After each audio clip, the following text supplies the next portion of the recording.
Dramatic piano woman and performance artist Tori Amos has released her first ever compilation album, Tales of a Librarian.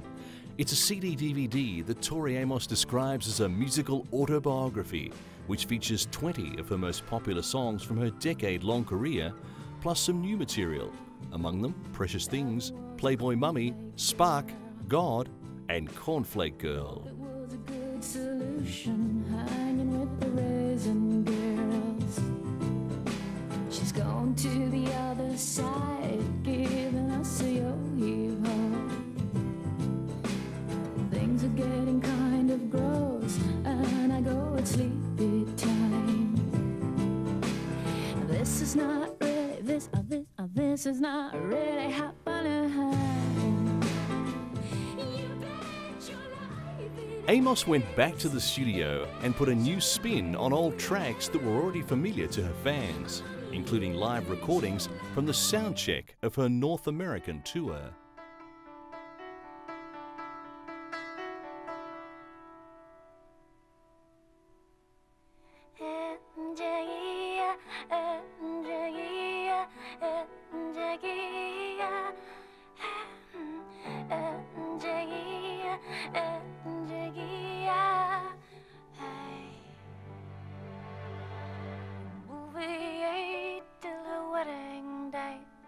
Shots rang out, the police came, Mama laid me on the front lawn and prayed for Jaggie's strength. The album also features some brand new recordings, Angels, and a personal favourite of Tori's, Snow Cherries from France.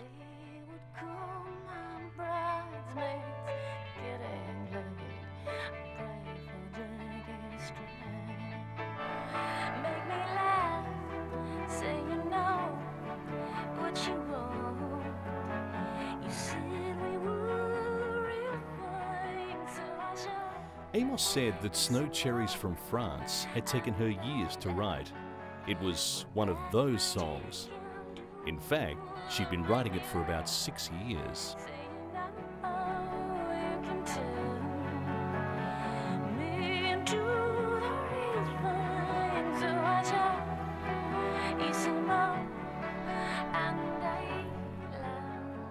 Tori Amos is not one to rest on her laurels, and says she has already started work on her next album.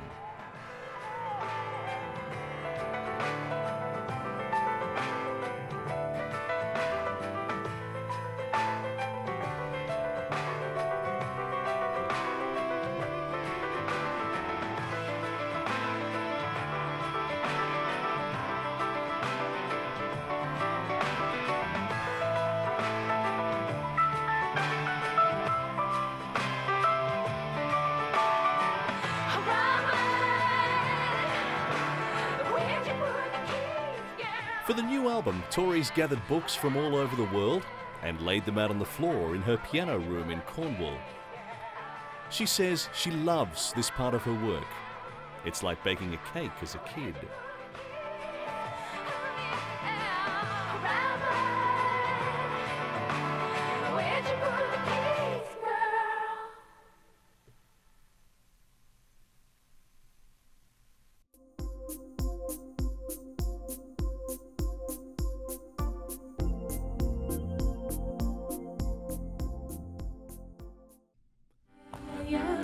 Shobana Jayasingh's work, Phantasmaton, has received rave reviews on its UK tour.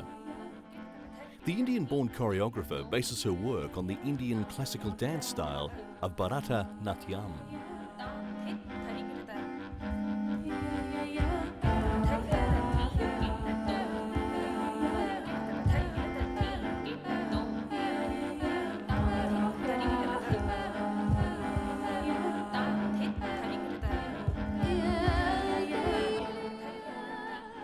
Shobana Jayasingh's impassioned, stimulating and beautiful dances, together with her company's very highly polished production standards, have established her as a choreographer of unique power.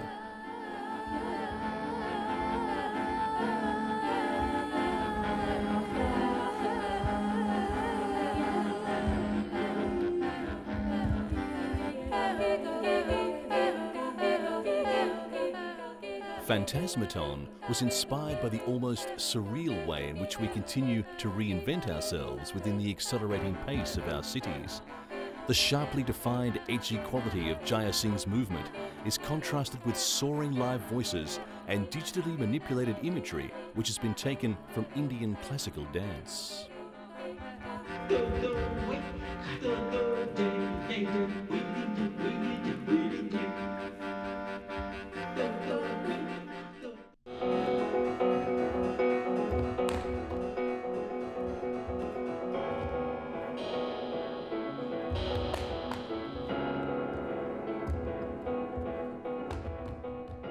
Each of her dances takes place in a fluid and fascinating theatrical world where the difficulty, drive and excitement of urban life are broken into ever-shifting patterns.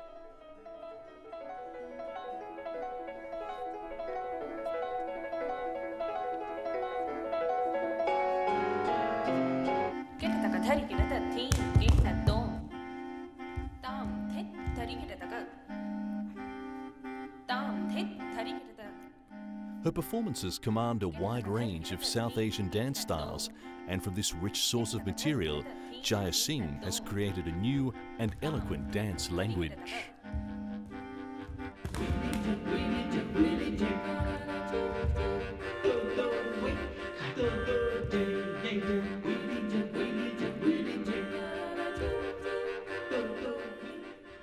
Jaya Singh has been amazing and intriguing audiences for more than a decade with the quality and power of her unique work.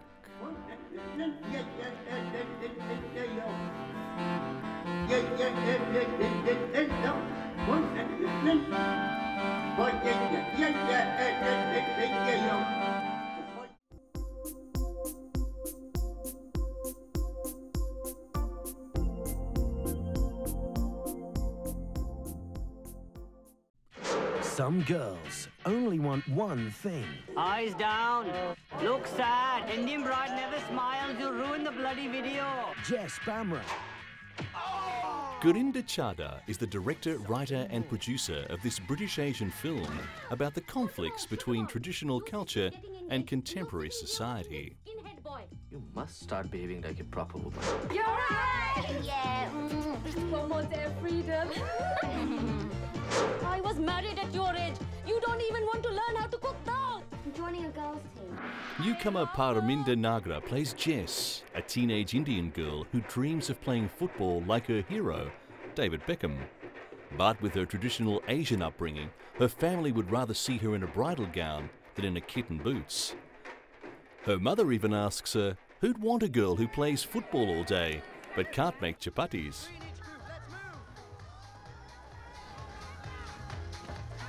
How do you know she's serious? I haven't got time to piss around, Jules. She's got balls, Joe. At least watch her. Where do you normally play? In the park. I mean, what position? Oh, sorry. I usually play all over, but up front. On the right is best. Keira Knightley plays Jules, Jess's best friend, who dreams of playing football in America for the WUSA. Though Jules's father is very supportive, her mother would prefer that Jules be more ladylike, or at least have a boyfriend.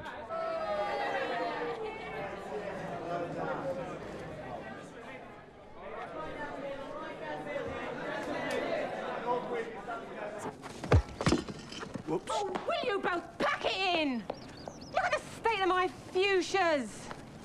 Alan, when are you going to realise you have a daughter with breasts, not a son? Hold her, please. No boy's going to want to go out with a girl who's got bigger muscles than him. Why don't you just leave her alone? I'm not going to give it up. I'm just saying. Juliet Stevenson gives a hilarious performance as she reminds her daughter there is a reason Sporty Spice is the only one without a fellow. Honey, all I'm saying is there is a reason why Sporty Spice is the only one of them without a fella. Nah, my mum and dad have got a clue. So you mean they've no idea you've been playing all this time? Nope. Where do they think you are? At work. I think I've got a job at HMV. Blimey, that's not on. Indian girls aren't supposed to play football. That's a bit backward, isn't it? Yeah, but With Jules's encouragement, Jess joins the Hounslow Harriers women's team. However, knowing that her parents would not approve, Jess keeps it a secret from her family, including her newly engaged sister. She tells them she's working a summer job at a record store chain, instead attending practice and games throughout the season. Probably. Sorry, I don't know how you Indian girls put up with it. It's just culture, that's all. Better than sleeping around with boys you're not going to end up marrying. What's the point in that? That's the best bit. Yeah, you should know. Do you fancy me, Tony? I like you, yeah. Oh, good. Maybe we can go out then, yeah? Jess, what's going on? Just think I need an Indian boyfriend. What is going on, Jess? You're acting all weird. Sorry. You know my coach, yeah? Yeah. I nearly kissed him in Germany. Wow! And that's why you need an Indian boyfriend? With the help of their teammates and their coach, Joe, Jules and Jess are well on their way to achieving their goals. I mean, look at Posh and Bex. Oh, Beckham's the best. Yeah, I really like Beckham too. Well, of course you do. No one can cross a ball or bend it like Beckham.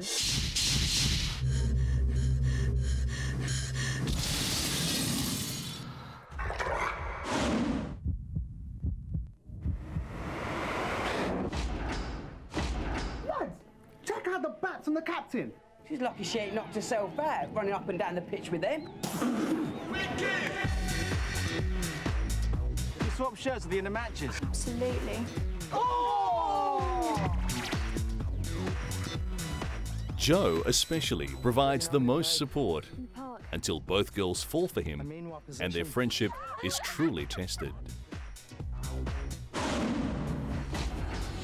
Right, now watch and concentrate. The posh French master is the defender. The salt. Sea salt. The sea salt is the attack. Offside, onside.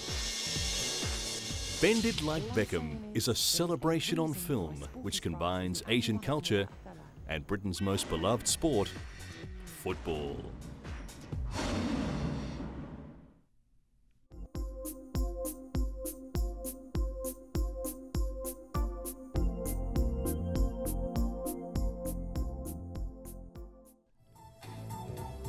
The fashion world is opening up new possibilities for a new set of models.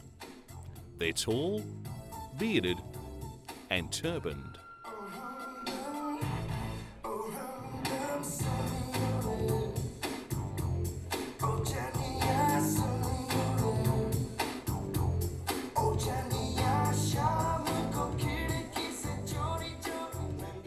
A fashion show entitled Versa in India's northern Amritsar city saw many Sikh youngsters making a new fashion statement with their turbans.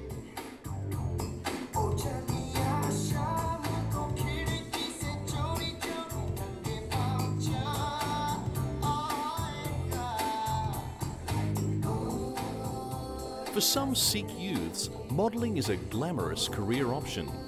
They said the show gave them a launching pad for their careers.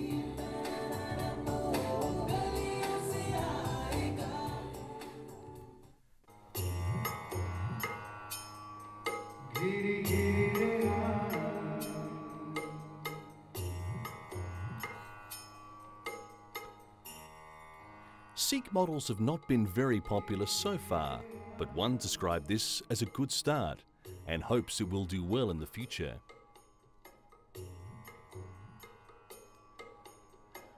Whether they realise their dreams or not, this show helped the models to parade their potential.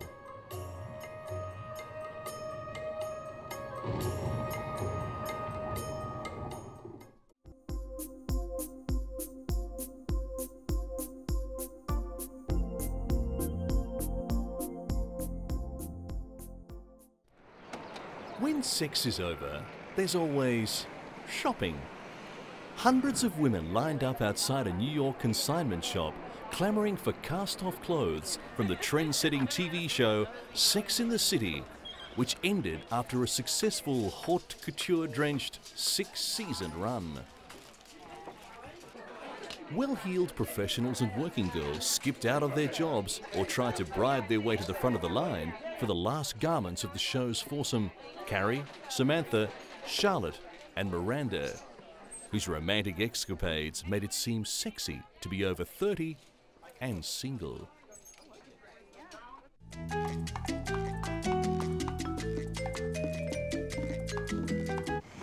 guy's a loser, I'll tell him to stop having his friends call me and we'll go for dinner. If not, who knows? His friend sounded cute on the phone. How can you tell if someone's cute over the phone? I can. The man brought a living thing into my apartment. I don't do plants. I kill everything I bring in there. You said yes to moving in. The guy moved in. But he's taking over whole areas. Many of the show's signature outfits from top designers few ordinary women could afford have already been claimed by cast members. Other chic pieces were auctioned online by cable network HBO for the actress's favourite charities. But that did not deter self-confessed addicts from pouring through racks and bins of leftovers, hoping the aura of sexual adventure and outlandish couture would rub off on them. He is so cute. A black sequined Chanel mini dress was the priciest item at $5,000, while a pair of red silk hot pants was billed at $70. Many items were purchased by the show's costumers, but never used. Ladies who could not fit into the size 2 worn by actress Sarah Jessica Parker, who played Carrie, said they would be happy with the memento. Don't mind me, fellas. Just looking. Or they might resell an item online at online auctioneer eBay.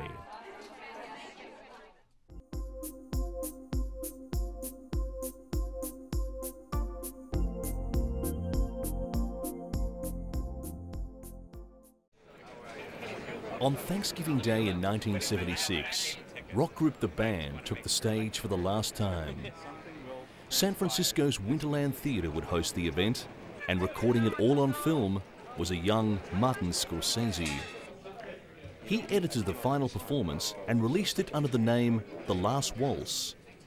Since then, the movie has become a classic among music lovers, and United Artists is re-releasing the movie, this time with a digitally remixed and remastered soundtrack.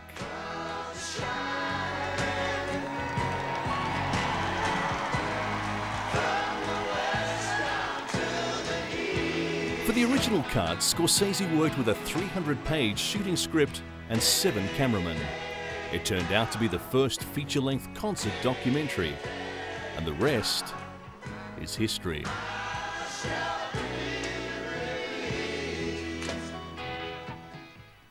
Dr. John, a blues singer who performed with the band that night, said that this was a group that changed the way he looked at music. I'm a hoochie coochie man. I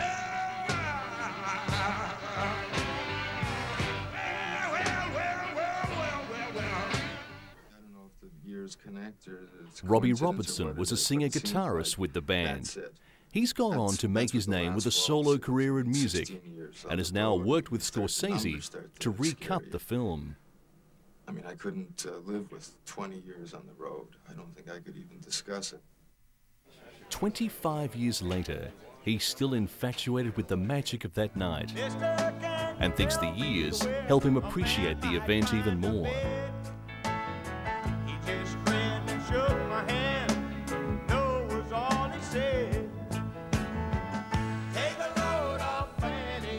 Originally, the band set out to create a concert and a film that would mark not only the end of their run together, but would come to signify the end of an era, as their blend of roots-inspired rock gave way to the emergence of punk.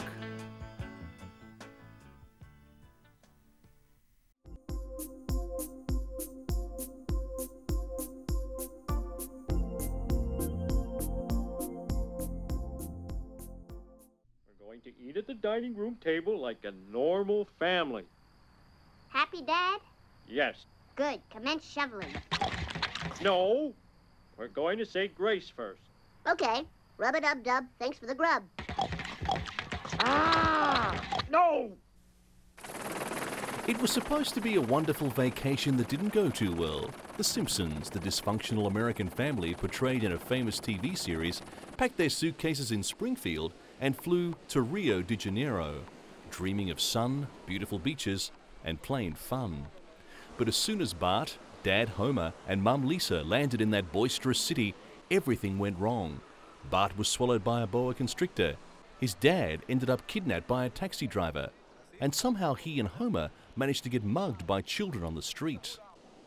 At least that's the way it's portrayed in an episode of the US TV series that got the mayor of Rio de Janeiro and the city's tourism board so upset that they were actively considering filing a lawsuit against Fox TV, the owner of The Simpsons.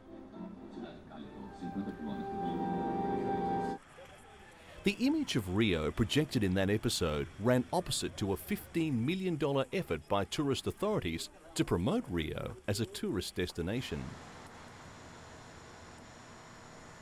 The president of Brazil, Fernando Henrique Cardoso, complained that the program brought a distorted vision of Brazilian reality.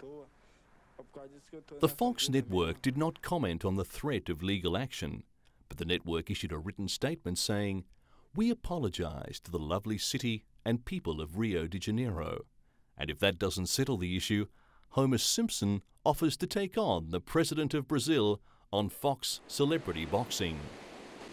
The now famous episode was based on the 1984 movie Blame It on Rio, in which Michael Caine suffers a midlife crisis and runs into all sorts of trouble in the Brazilian resort.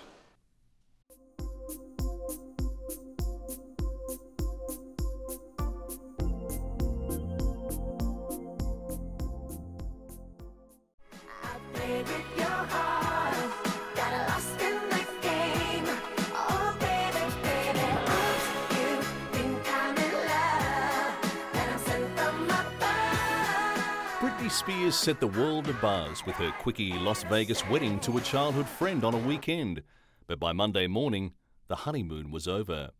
Spears filed papers to annul the union just 12 minutes after Clark County District Court opened for business on the Monday.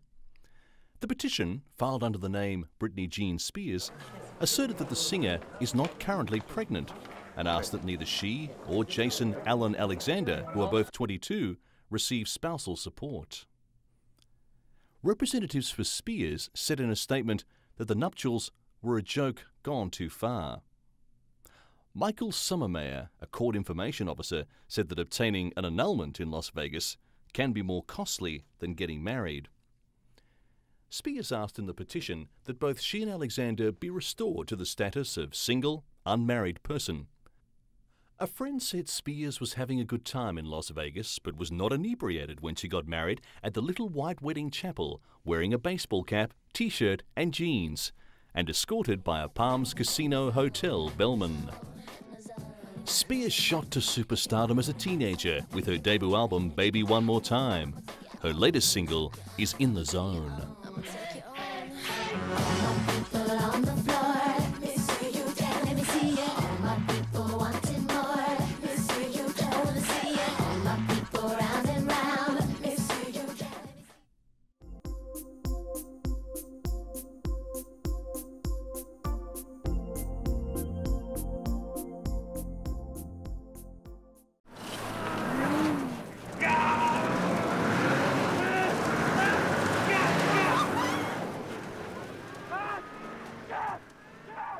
In Japanese Story, Oscar-nominated actress Toni Collette plays Sandy Edwards, an ambitious Australian geologist who meets Japanese businessman Hiromitsu, played by Japanese actor Gotaro Tsunashima. Hoping to land a lucrative business deal, Sandy agrees to take Hiromitsu on a field trip around Western Australia's desolate Pilbara Desert.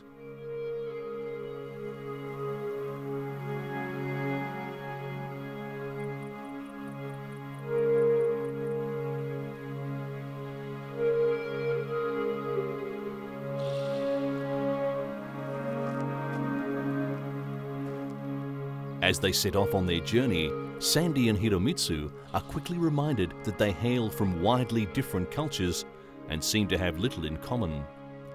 But their relationship evolves, especially as the two confront a potentially life or death situation in the remote desert. Is this your luggage? Oh, hi. It's okay, we just put it in the back. I'm not going very far.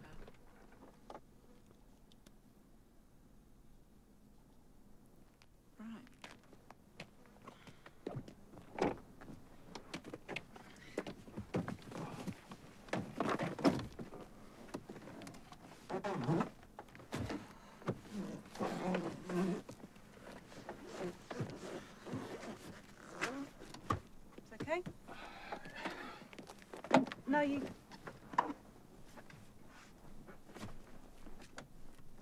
Really strong. You never been so strong.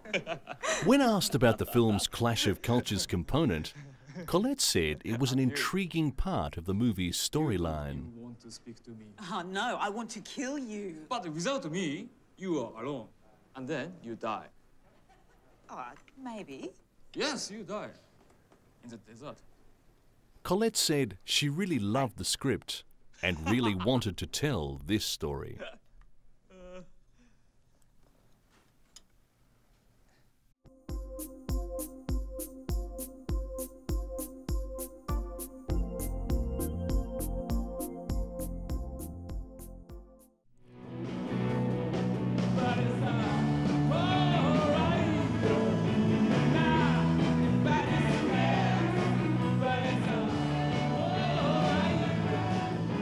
Rolling Stone lead singer Mick Jagger has finally got some satisfaction after receiving a knighthood in the Queen's birthday honours list.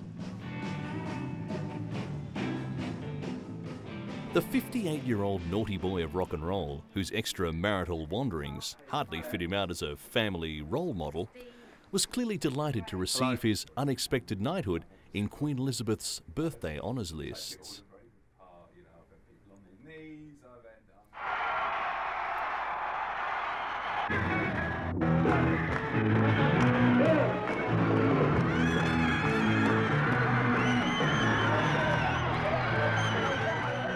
Jagger's good looks, wrapped around those exuberant lips, and the Stones' image as rock's satanic majesties shocked British parents and delighted their children in the 1960s. He complained that the group was persecuted and abused for years.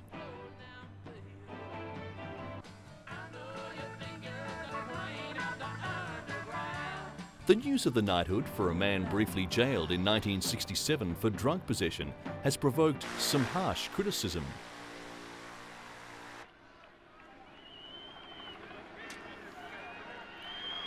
But Jagger, who dabbled in magic, bisexuality and androgyny, and is now one of Britain's richest men with houses in Manhattan, Mystique, London and France, shrugged it all off.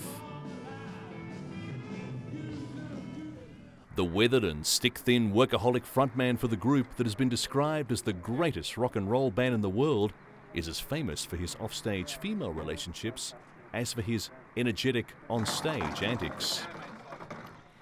He has a string of ex-wives and girlfriends to his name. Having fathered 7 children by 4 women, Jagger said he had been mercilessly teased by friends, family and colleagues since news of this knighthood leaked out.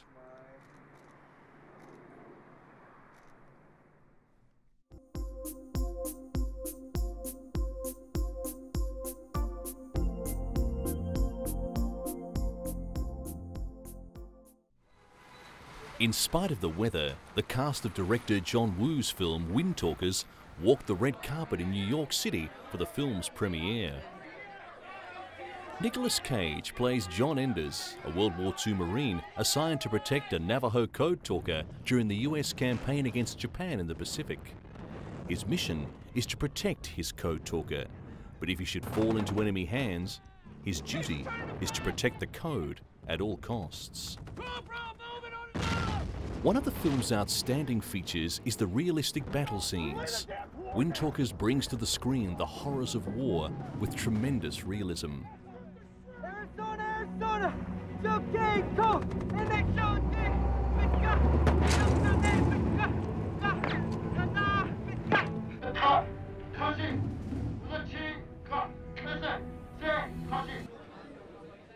Director John Woo assembled an exceptional team behind the cameras to bring the story to the big screen. He had the real code talkers as advisors and a military advisor to help make sure the story was right. The new code based on the Navajo language. You're to pair with the code. For the cast, preparing for the film was a sometimes scary experience.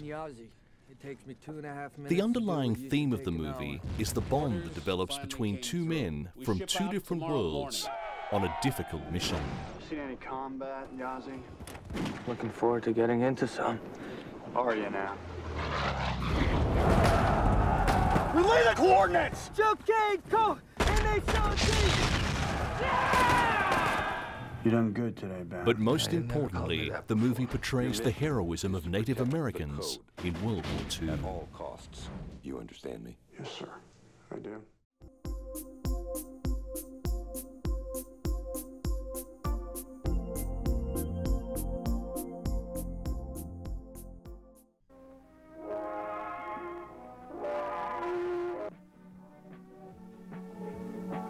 Entre los árboles del espeso monte.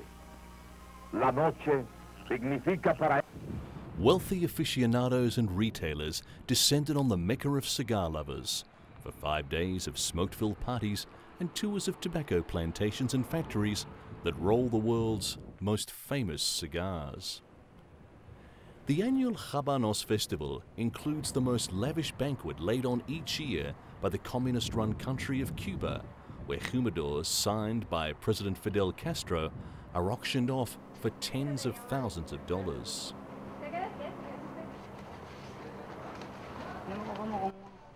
For the connoisseur, the festival offers a first-hand view of cigar production and how the tobacco harvest is doing.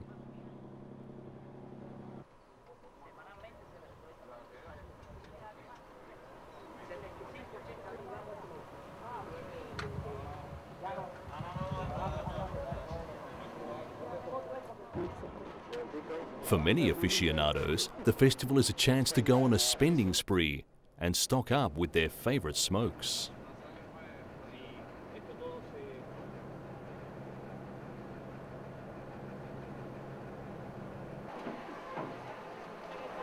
Visitors toured factories where smiling Cubans rolled famed Cohiba and Montecristo cigars under posters of Che Guevara, Camilo Cienfuegos, and other revolutionary heroes.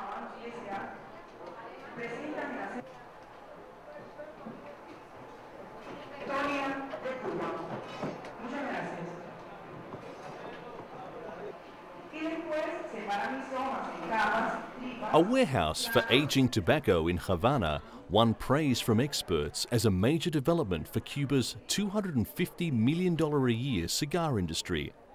It allows the aging of filler and binder, not just the wrapper leaf.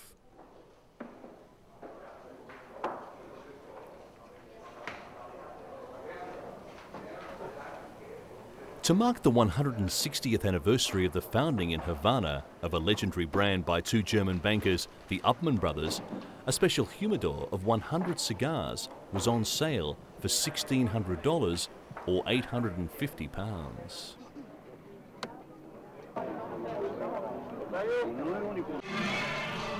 It was also an opportunity to indulge in the pleasures of cigar smoking and Havana nightlife.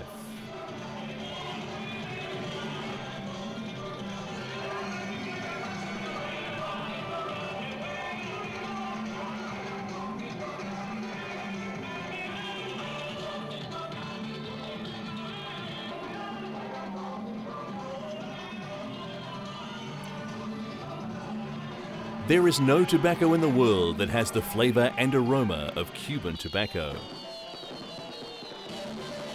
It's something that's very special.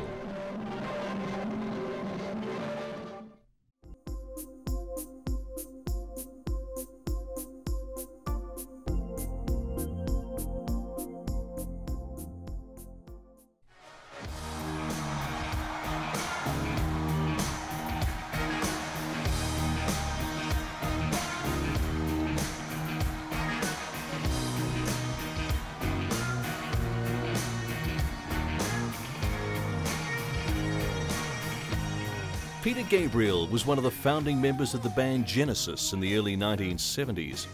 He left the band in 1975 and since then has been producing his own brand of music for a loyal group of fans who have followed him since his first solo hit, Salisbury Hill, in 1976.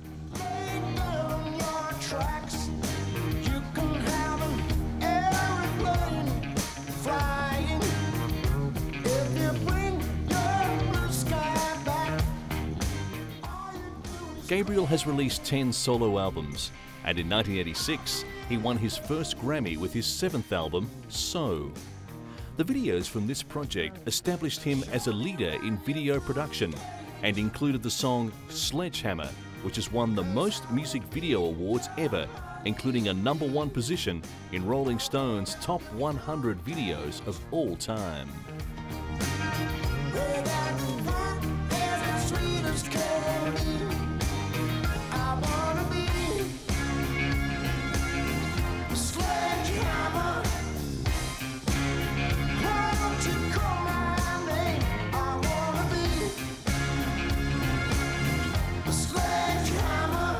Ever able to reinvent himself and his music, Gabriel has released a DVD, Growing Up Live, a multimedia presentation of some of his best-known hits through the years, such as Mercy Street, Sledgehammer, and Red Rain.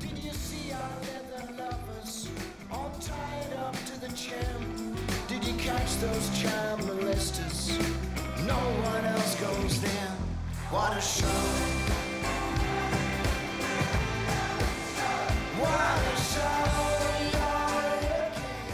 Even after more than 30 years of making music, Gabriel still seems to be going strong.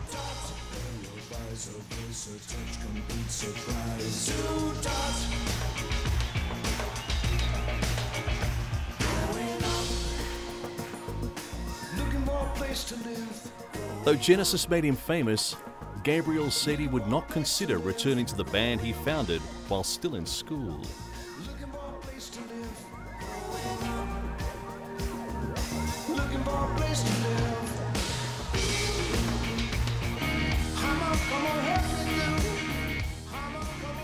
Gabriel is optimistic for the future, and though now in his mid to late 50s, he said he hopes to be able to keep a bit of childlike, fresh perspective on his life.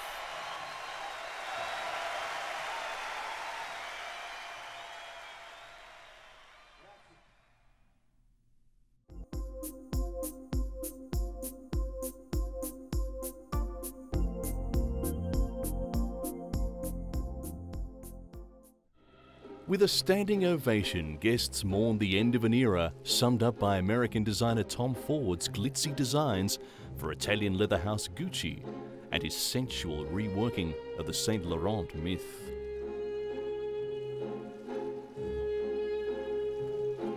Models paraded in jewel-coloured peplum jackets with peaked shoulders, paired with figure-hugging pencil skirts with curled lace motifs that were vintage Tom Ford.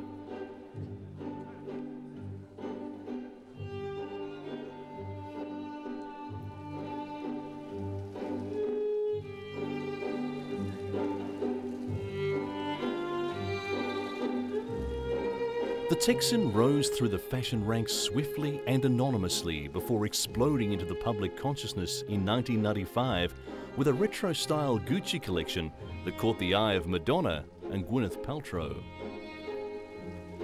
In less than a year, the label zoomed from has-been to must-have, with the notoriously perfectionist Ford controlling everything from packaging to advertising campaigns.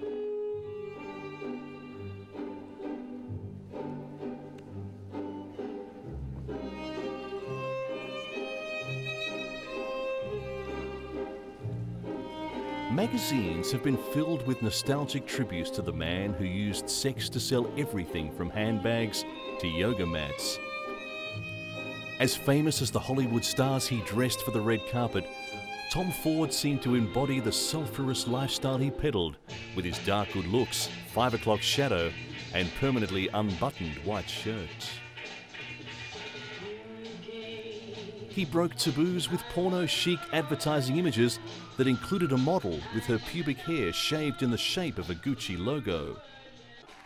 Industry watchers said the end of his reign marked the death of the superstar designer. Confident to the end, Tom Ford took his bow wearing a velvet jacket in bright red. Supermodel Linda Evangelista made a rare catwalk appearance, sizzling in a Jean-Paul Gaultier taffeta trench coat and top hat, brandishing a riding crop with haughty disdain.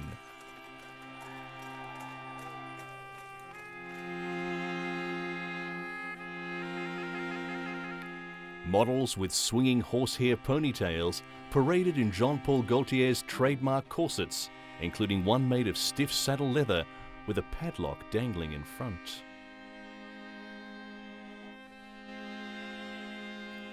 Gaultier's ready-to-wear collection took Hermes back to its roots as a saddle maker, but treated them with just enough irreverence to give the label a welcome facelift.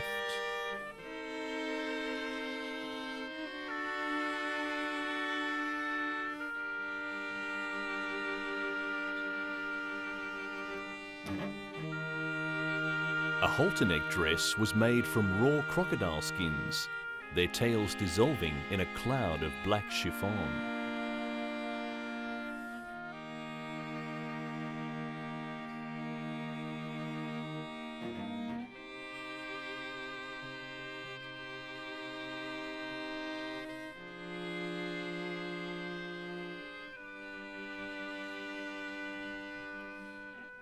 Gaultier said he wanted to give Hermes a more feminine spin than his predecessor, edgy Belgian designer Martin Margiela, and he pulled out all the stops. But there was also plenty for the mature customer, from masculine flannel trousers to maxi cardigans in luxurious cashmere ply. An elderly model strode in a large camel cashmere coat, and a Hermes orange jacket with brown fur collar was matched with tobacco riding pants and a red blouse.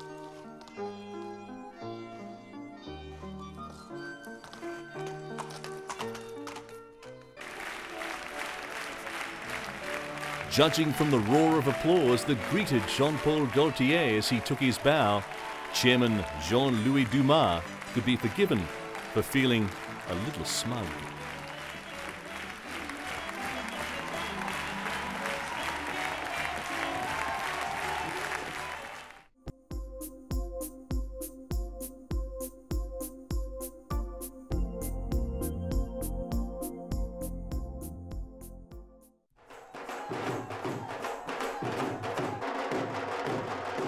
Legendary Indian freedom fighter Bhargat Singh is causing a stir over 70 years after his execution, with the release of 2 films that chronicle his life, The Legend of Bhargat Singh and Shaheed.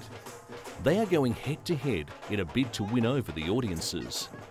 The seriousness of the subject matter does not prevent either film from turning on the full Bollywood charm.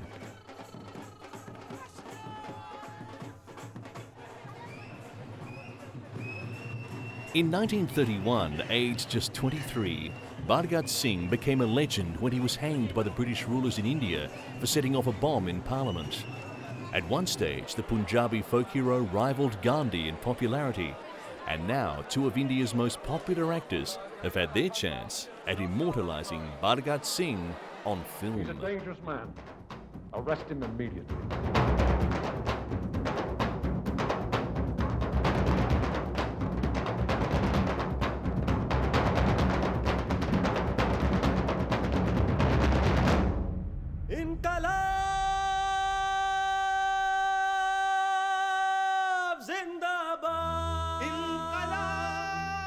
Starring in The Legend of Bhargat Singh is Ajay Devgan.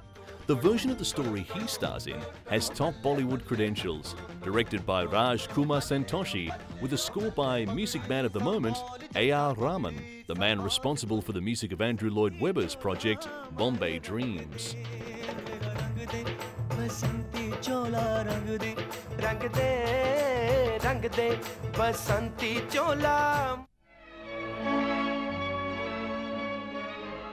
Despite the fact that this film had been 4 years in the making, the premiere was held on the same night as that for Shaheed, which took only 4 months to make from start to finish. My word. How can a man not eat for 55 days? He has not, madam. Even my family members are fasting for him for the past few days.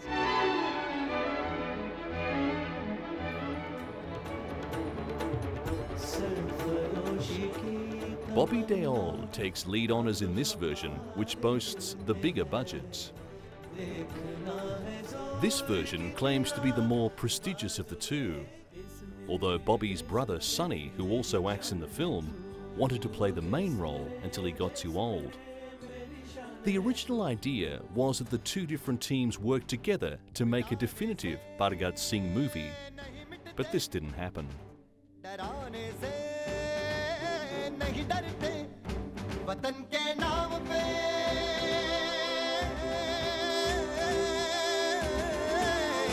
वतन के नाम पे हम sir कटाने से नहीं डरते मिटाने से नहीं मिटते. Although the subject matter may be more serious than is usual for Bollywood films, both films are stunningly visual and feature a strong emphasis on music.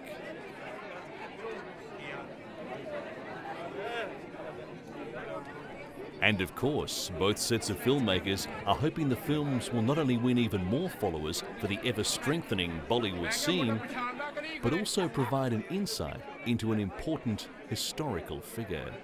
रंग दे बसंती चोला मेरा रंग दे बसंती चोला मेरा रंग दे बसंती चोला मेरा रंग दे बसंती चोला हो आज रंग दे हो माए रंग दे मेरा रंग दे बसंती चोला मेरा रंग दे बसंती चोला मेरा रंग दे बसंती चोला मेरा रंग दे बसंती चोला इनकलाब इनकलाब.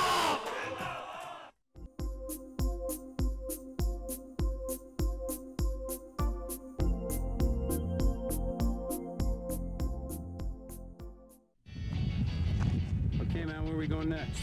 Let's start at the beginning. Shake, shake, shake. Say what you got. Say what God gave you, baby, until the break of dawn. Good old rock and roll with a little Latin soul describes the sound of Cuban-American singer Frankie Perez.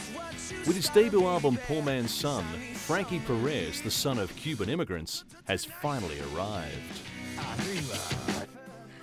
After years of playing in bands and small clubs in Las Vegas, Perez put together the album with songs written during his road trips, songs that would eventually become the backbone of his debut record.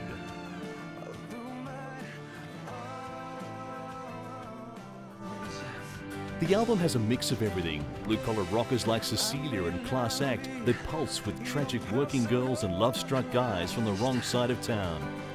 Snapshots of Little Havana that drip with the beats of Cuba, and tracks that hum like tires on a highway. And threading them all together is Perez's heartfelt storytelling and classic style, born out of his father's record collection.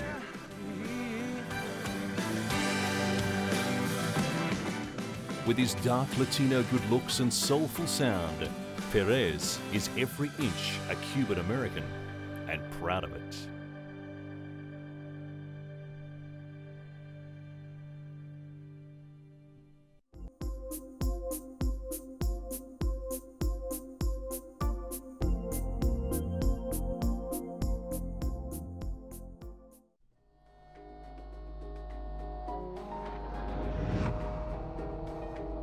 The politicians, generals and businessmen in the office of Peru's former spy chief hardly suspected that one day they would be viewed by millions on secretly taped videos, taking bribes and making dirty deals. Even less did they imagine that they would become bad guys on the big screen in a new movie based on the explosive corruption scandal that toppled ex-president Alberto Fujimori. The film Eyes That Don't See takes its cue from the scandal that ultimately forced the authoritarian ruler to flee to his parents' homeland Japan in the year 2000, when clandestine video taped by intelligence advisor Vladimiro Montesinos was made public by Fujimori's opponents. Eyes That Don't See focuses on how 6 fictitious characters, including a corrupt lawyer, a retired army colonel tied to organized crime, and 2 adrift intelligence officers were affected by the release of the Montesinos videos. According to internationally renowned director Francisco Lombardi, the movie is an attempt to open people's eyes to truths that many Peruvians have ignored. According to Montesinos' accusers, acting on his orders, the Peruvian intelligence service hounded and spied on political opponents of Fujimori throughout most of the 1990s.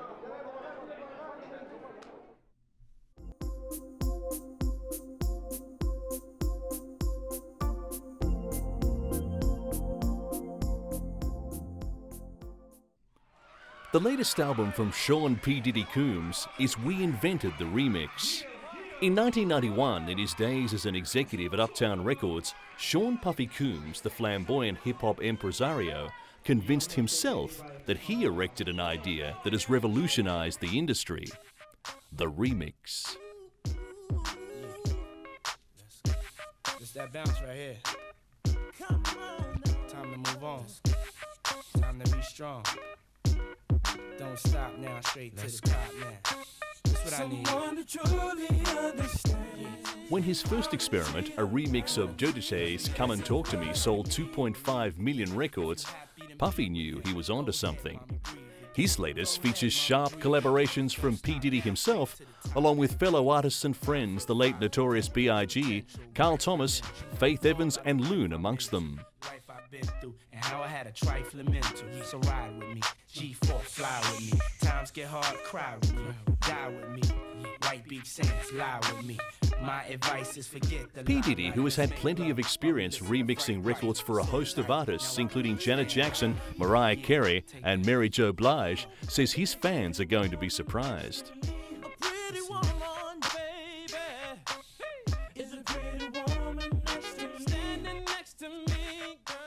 Aside from his latest album, Combs is busy with his clothing line, Sean John. And what about rumours that P. Diddy's life is soon going to be caught on tape, replacing MTV's wildly popular show, The Osbournes? Well, he'd rather not comment. With a hot new album, hip clothing line, and a possible TV show deal in the works, P. Diddy continues to rock the hip-hop world.